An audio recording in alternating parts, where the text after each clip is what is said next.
भूल गए हम भूल गए हम कौन थे, क्या थे, किस कारण से हमारे पूर्वजों ने इतने भीषण अत्याचार सहे, क्यों सहे, क्या कारण था, क्यों हुआ था गोधरा। इस बात की चर्चा करने से भी हम संकोच कर देते हैं। तो क्या खाक हम आतंकवाद का मुकाबला करने के लिए अपने आप को तैयार करेंगे?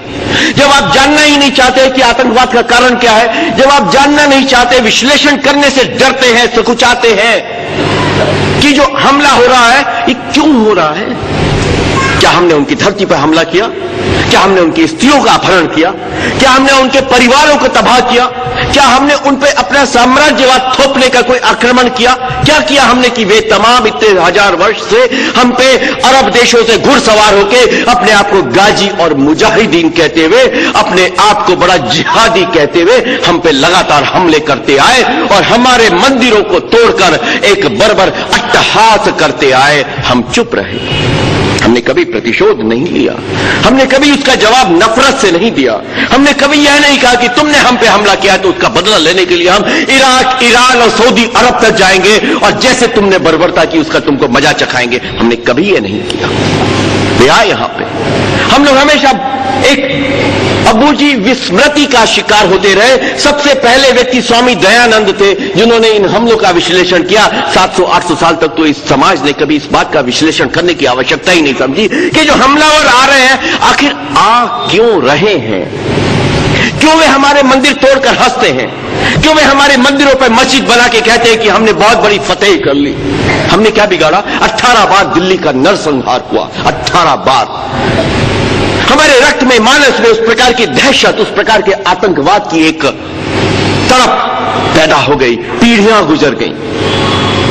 किस हिंदू ने अपने क्षेत्र में इस बात को बार बार स्मरण कराने की आवश्यकता समझी कि देख तेरे पूर्वज, उन्होंने कुछ नहीं किया था, केवल वे तेरे स्वधर्मी, केवल वे हिंदू होने के नाते इस बर्बर पाशविकता का शिकार हुए थे। किसने यह बताने की आवश्यकता समझी कि दुनिया में इस पृथ्वी पर केवल एक पहाड़ ऐसा है कि जो इस संपूर्ण पृथ्वी, इस जाति के कुचले जाने के दिन के प्रतीक के रूप में आज भी जिंदा है? हिंदू कुश, या हिंदू कुश ले गए अफगानिस्तान। किसको मालूम है इस हिंदुओं को कि वे लोग वे थे कि जहां उस पहाड़ पर तमाम उस क्षेत्र में हिंदुओं को इतनी बर्बरता से तमाम नरसंहार का शिकार बनाया गया था कि जो विजेता बर्बरता पूर्वक आए थे उन्होंने उस पहाड़ का नाम ही हिंदू कुश रख दिया। क्या आपके सीने में उसको देखकर, वह नाम पढ़ के कोई वेदना जगती है? क्या पीड़ा होती है? कितने हिंदू हैं कि जो इस बात से पीड़ित होंगे कि सऊदी अरब में आज भी हिंदुस्तान की सरकार केवल और केवल और केवल मुस्लिम एम्बेसडर भेजने के लिए बाध्य होती है और वहां जाने वाले हिंदुओं को अपने साथ गीता ले जाने की, मूर्ति ले जाने की, जपने वाली माला ले जाने की, अपने किसी देवता का चित्र जेब में छुपा कर ले जाने की भी इजाजत नहीं होती। जो समाज इतना अपमान सहकर भी पैसे कमाने के लिए वहां जाए, उसकी रक्षा करने के लिए ईश्वर भी इंकार कर देता है। किसके मन में पीड़ा होती है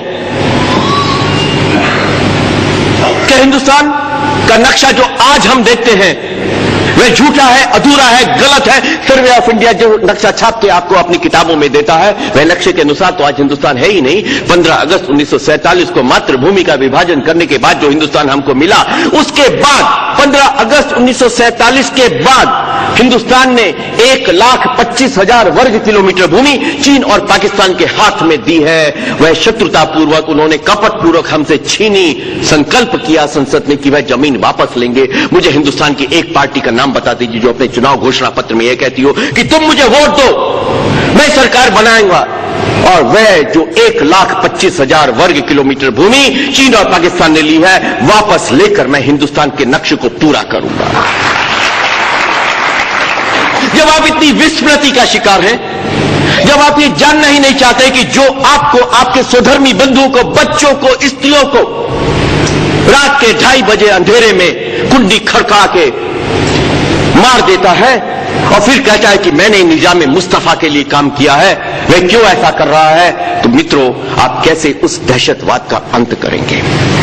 यह दहशतवाद का प्रारंभ उस मानसिकता से होता है जो मानसिकता कहती है कि केवल मैं ठीक हूं, बाकी सब गलत है, केवल मेरा रास्ता ठीक है, बाकी सब रास्ते गलत है, केवल मेरी पुस्तक ठीक है, बाकी सब पुस्तकें झूठी हैं। जब तक तुम मेरे रास्ते, मेरे पंथ, मेरे संप्रदाय में नहीं आओगे, तब तक तुम्हें जन्नत नहीं मिलेगी, और जन्नत में पहुंचाने का ठेका भगवान ने मुझको दिया, इसलिए मैं तुम्हें हर हाल में पहुंचाते रहूंगा। ये जो नफरत है, ये इस बात से पैदा होती है कि केवल मैं ठीक हूं, बाकी सब गलत है, केवल मेरा रास्ता ठीक है, बाकी सब रास्ते गलत है। इसलिए इस भावना से के वशीभूत जब कोलंबस अपने देश स्पेन से चला था हिंदुस्तान की खोज में, और वह पहुंच गया था वहां अमेरिका में,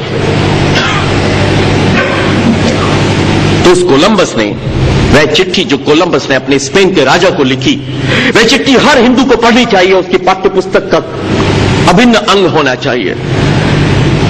क्योंकि उस कोलंबस के अमेरिका जाने के बाद में जो वहां के रेड इंडियन, अमेरिकन इंडियंस के साथ बर्बरतापूर्वक व्यवहार हुआ, वह उस मानसिकता का हिस्सा था जिस मानसिकता के कारण आतंकवाद पैदा होता है और जिस मानसिकता का शिकार हम आज हो रहे हैं। उसने स्पेन के राजा को लिखा कि ये सब शैतान के उपासक हैं।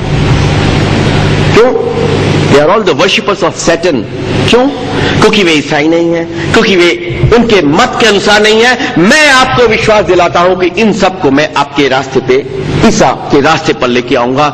जिस जहाज में मुश्किल से 100 लोग आ सकते थे, उस जहाज में गुलाम बना के उसने 700 रेड इंडियंस को भरा था, जिसमें से आधे से ज्यादा लोग उसी जहाज में मर गए थे सांस घुटकर। और कोलंबस द्वारा उस अमेरिका की खोज करने के बाद में अमेरिकन इतिहासकारों के अनुसार 4 करोड़ स्थानीय मूल इंडियंस की हत्या की गई थी। आप गिन के देखिए 4 करोड़ संख्या कितनी होती है। पूरा अमेरिका उनका, जिनका था, अपार सोने की खदानें थी, वे प्रकृति के उपासक थे, भोले भाले थे, निश्चल थे, आगंतुक पर सहज विश्वास करने वाले थे। उन सब का उन्होंने नरसंहार कर दिया, घसीट घसीट कर मारा। और किस प्रकार से मारा, आप भगवान के लिए वो पुस्तकें पढ़िए जो अमेरिकन्स ने लिखी है, आपके रोंगटे खड़े हो जाएंगे कि कोई व्यक्ति, कोई जाति केवल अपने मजहब का प्रचार करने के लिए इतनी पाशविकता का इस्तेमाल कर सकती है। ये वह नफरत भरी मानसिकता है कि जो अरब के देशों से हिंदुस्तान आते थे, यहां के मंदिरों को तोड़ते थे, यहां की मूर्तियों का भंजन करते थे, यहां के लोगों का नरसंहार करते थे, सिर्फ इसलिए कि उनको सोना चाहिए था, सिर्फ इसलिए कि उनको यहां के खजाने चाहिए थे, सिर्फ इसलिए कि वो यहां के महिलाओं के सौंदर्य को खत्म करना चाहते थे, सिर्फ इसलिए कि वे चाहते थे कि सारी दुनिया में केवल वे और उनका मत और उनका संप्रदाय रहे, ताकि वे गाजी का खिताब ओढ़ सके। ये शताब्दियों से जो अनवरत चली आ रही हमले की परंपरा है, इसके मूल में केवल एक भाव है, नफरत का, दूसरे के विचार के प्रति असहिष्णुता का, केवल अपने को ठीक मानकर बाकी सबको गलत मानने का। हम केवल विस्मृति के शिकार होकर इन हमलों का न विश्लेषण करते रहे, न इन हमलों के प्रति अपने आप को सिद्ध करते रहे। इसलिए राष्ट्रीय स्वयंसेवक संघ की स्थापना। वे चाहते हुए भी डॉक्टर हेड के बाद भी क्रांतिकारी संगठन करके बम फोड़ना और बाकी अंग्रेजों को मारना कर सकते। उन्होंने कहा कि क्या कारण है कि हम बार बार गुलाम होते हैं। शिवाजी का काल तो गुलामी का कालखंड नहीं था, महाराजा रणजीत सिंह का कालखंड गुलामी का कालखंड नहीं था, ये चोल साम्राज्य का कालखंड, जो हम्पी का साम्राज्य बना, हरिहर और बुक्का ने इतना अपूर्व सौंदर्य युक्त विश्व का श्रेष्ठ एक नगर बसाया, वह भी हमारी गुलामी का कालखंड नहीं था। इतने पराक्रमी, वीर, शौर्यवान लोगों के होते हुए भी बार बार हम विदेशियों के हाथों गुलाम क्यों होते हैं? तो एक ही सूत्र था, जब तक इस देश का समाज संगठित नहीं होता और एक दूसरे के सुख दुख में अपना सुख दुख महसूस नहीं करता, तब तक हम इन विदेशियों को परास्त नहीं कर सकते। इसलिए इस संगठन की आवश्यकता। इसलिए स्वामी विवेकानंद ने घोषित किया था कि एकमात्र अगर हिंदुओं का कोई आदर्श हो सकता है तो वह आदर्श गुरु गोविंद सिंह हो सकते हैं, जिन्होंने कहा था कि 1.25 लाख से एक लड़ाऊं ता मैं गुरु गोविंद कहाऊं, देह शिवावर मोही है शुभ कर्मंते कबहू न डरो अरिसो जब जाहि लरो, निश्चय कर अपनी जीत करो। वो गुरु गोविंद सिंह।